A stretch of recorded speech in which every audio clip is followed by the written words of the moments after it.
Did we really land on the moon? A question that has sparked debates and conspiracy theories for over 5 decades. Welcome to Psych Insight, where we view all things through the lens of psychology. If you like our content, please give it a thumbs up, subscribe, and share our video. Let us know in the comment section what your thoughts about the moon landing are.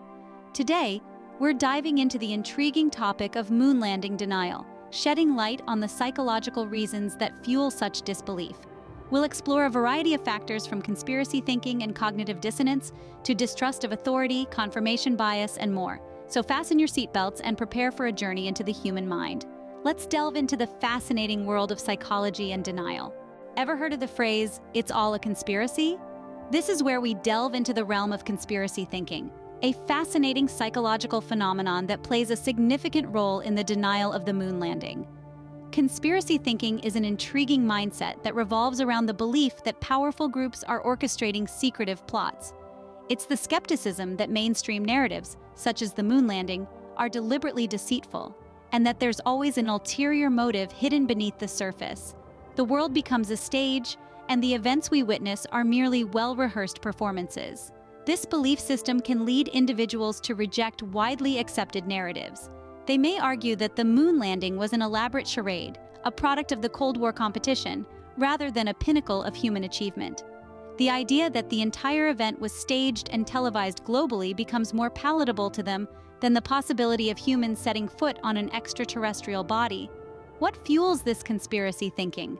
Often it is a deep-seated mistrust of authority, a conviction that governments and institutions are inherently deceptive. This suspicion serves as fertile ground for the seeds of conspiracy theories to sprout and thrive. Another contributing factor is the allure of being privy to forbidden knowledge. The thrill of uncovering supposed secrets that the rest of the world is blind to can be irresistible. It provides a sense of superiority, a feeling of being awake in a world of sheep.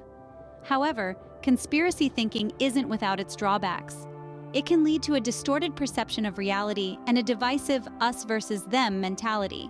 It can also foster a culture of fear and paranoia, where trust in established facts and institutions is eroded, replaced by alternative narratives that are often devoid of solid evidence.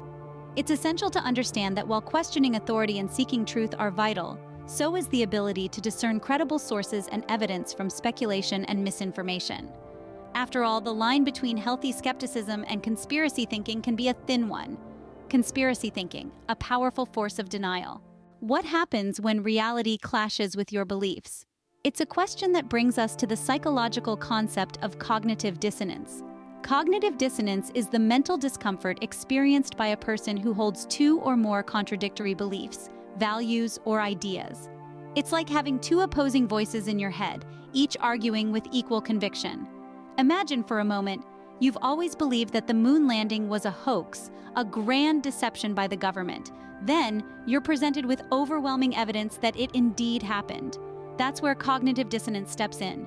The new evidence clashes with your pre-existing belief, creating a mental tug-of-war.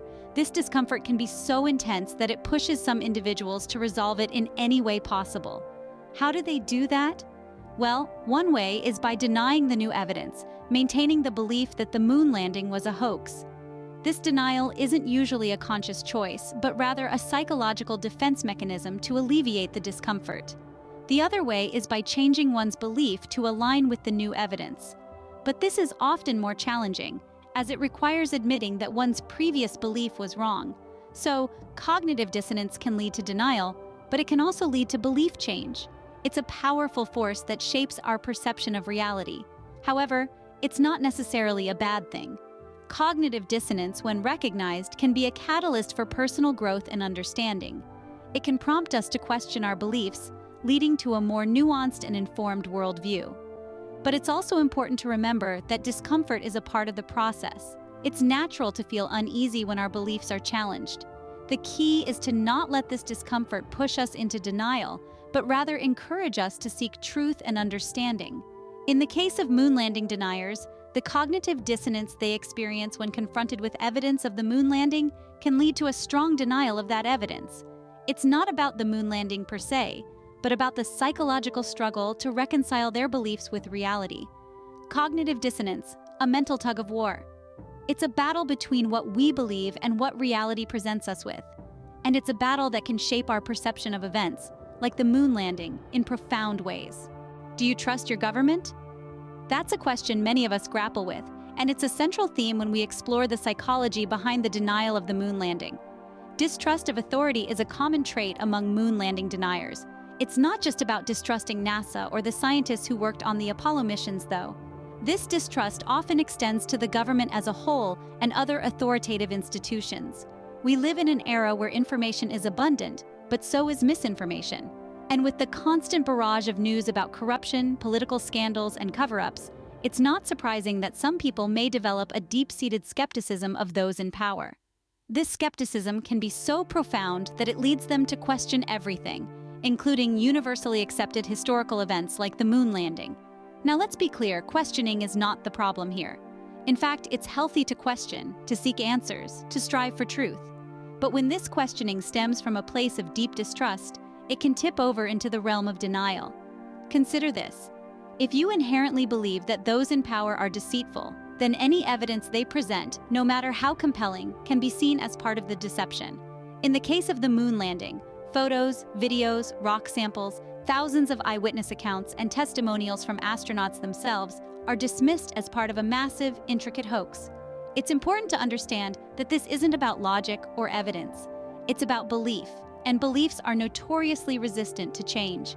When distrust of authority is so ingrained, it forms a kind of lens through which all information is viewed. And through this lens, even the most monumental of human achievements can be reduced to mere illusion. So, does distrust of authority play a role in denying the moon landing?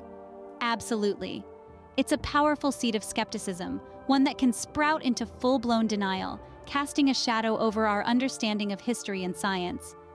Distrust of authority, the seed of skepticism. Do we only see what we want to see? This question leads us into the world of confirmation bias, a psychological phenomenon that plays a significant role in fueling skepticism toward the moon landing. Confirmation bias is our tendency to cherry-pick information that aligns with our existing beliefs or hypotheses. We are more likely to seek out, interpret, and remember data that supports our views, while conveniently overlooking or rejecting evidence that contradicts them. In the context of the moon landing, confirmation bias can lead to selective information gathering, reinforcing skepticism. Picture this: you're browsing the internet, and you stumble upon an article claiming the moon landing was a hoax. You're intrigued. You click on the link and read through the piece, nodding along with the arguments presented. Later, you come across another article, this one detailing the extensive evidence supporting the authenticity of the moon landing, but instead of giving it your attention, you dismiss it as government propaganda. This is confirmation bias in action. You're more receptive to the information that supports your skepticism and less willing to consider evidence that challenges it. But why do we do this? Psychologists suggest that confirmation bias is a cognitive shortcut, a way for our brains to deal with the overwhelming amount of information we encounter daily. By focusing on details that confirm our beliefs, we can make quick decisions without having to evaluate every piece of data critically. However, this mental shortcut can lead us astray, particularly when it comes to understanding complex events like the moon landing. By selectively gathering information, we risk forming an incomplete or distorted view of reality. We might ignore crucial evidence that challenges our skepticism, reinforcing our doubts and leading us further down the rabbit hole of conspiracy theories. So, the next time you find yourself doubting the moon landing, take a moment to examine your thought process. Are you considering all the evidence, or are you falling prey to confirmation bias? Confirmation bias, the lens of belief. Let's remember that our perceptions are often colored by our preconceived notions. To see the full picture, we must be willing to challenge our assumptions and consider all evidence, not just the pieces that support our views. How much does your social circle influence your beliefs? This question leads us right into the heart of social and cultural factors that shape our perception of reality. We are, by nature, social creatures. We thrive in communities, we form bonds, we share ideas, and we influence each other. Our social identities and cultural backgrounds often play a significant role in shaping our views. This is true for everything from our favorite foods to our political leanings, and yes, even our acceptance or denial of historical events like the moon landing. Consider the concept of social identity. It's our sense of who we are based on the groups we belong to. We derive a sense of belonging and self-esteem from these groups, whether they're based on nationality, religion, profession, or a shared belief in a particular conspiracy theory. When a group collectively endorses a belief, such as the denial of the moon landing, it can reinforce individual convictions. It can make denying the moon landing not just an opinion, but a part of one's identity. Now let's bring culture into the mix. Our cultural background shapes our worldview, including our attitudes towards authority and our interpretation of evidence. For instance, in cultures where skepticism towards authority is high, narratives that deny official accounts, like the moon landing, may be more readily accepted. Also, in a globalized world, the internet plays a massive role in shaping our social and cultural environment. Online communities can act as echo chambers, where people with similar views reinforce each other's beliefs. If you're part of an online community that questions the moon landing, you're likely to be exposed to arguments and evidence supporting this view more often than not. So, our social circles, our cultural background, and our online environment can all influence our beliefs in powerful ways. They can make us question widely accepted facts and make ideas like the moon landing denial seem more plausible. Social and cultural factors, the silent persuaders. They shape our realities in more ways than we often realize. What if denying the moon landing made you feel special? Now let's delve into an intriguing aspect of human psychology, the need for uniqueness. This is a powerful motivator that can sometimes lead people to dispute widely accepted truths, like the moon landing. The need for uniqueness is an inherent part of human nature. We all crave to stand out, to be different, to be special in some way. This need can manifest itself in various ways, from the clothes we wear to the beliefs we hold. But what happens when this need for uniqueness intersects with our understanding of historical events?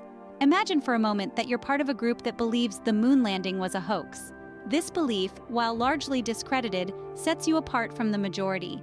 It gives you a sense of special knowledge, a feeling of being privy to secrets that the rest of the world doesn't know.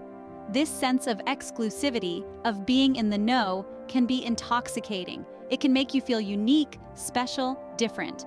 But here's the catch. This desire for uniqueness, this thirst for exclusive knowledge, can sometimes cloud our judgment. It can make us latch onto ideas and theories that are not supported by evidence. It can lead us to reject widely accepted truths in favor of fringe beliefs that set us apart from the crowd. In extreme cases, it can even lead us to deny momentous events like the moon landing. So what's the takeaway here? It's important to remember that our need for uniqueness, while a fundamental part of our identity, should not override our commitment to truth and evidence. We must strive to balance our desire to stand out with our obligation to uphold facts and rational thinking. In the case of the moon landing, the overwhelming body of evidence supports the fact that it happened. While it's okay to question and challenge established narratives, it's also essential to approach such inquiries with an open mind and a commitment to truth. Need for uniqueness, the allure of exclusive knowledge. This compelling force can sometimes lead us astray, but with careful introspection and a commitment to truth, we can navigate its complexities without losing sight of reality. Why do some people deny we landed on the moon? Today, we have explored the captivating world of moon landing deniers and the psychological underpinnings that fuel their skepticism. We have delved into the labyrinth of the human mind, examining the interplay of various psychological factors that lead some individuals to question or outright deny the Apollo 11 mission, one of humanity's crowning achievements. We started with conspiracy thinking, a belief system characterized by the conviction that powerful entities are engaged in covert operations. This mindset predisposes individuals to question official narratives, including the moon landing. We then touched on cognitive dissonance, a psychological discomfort experienced when one's beliefs are challenged by new information. To alleviate this discomfort, some individuals reject conflicting evidence, choosing instead to cling to their pre-existing beliefs. Next, we discussed the role of distrust in authority.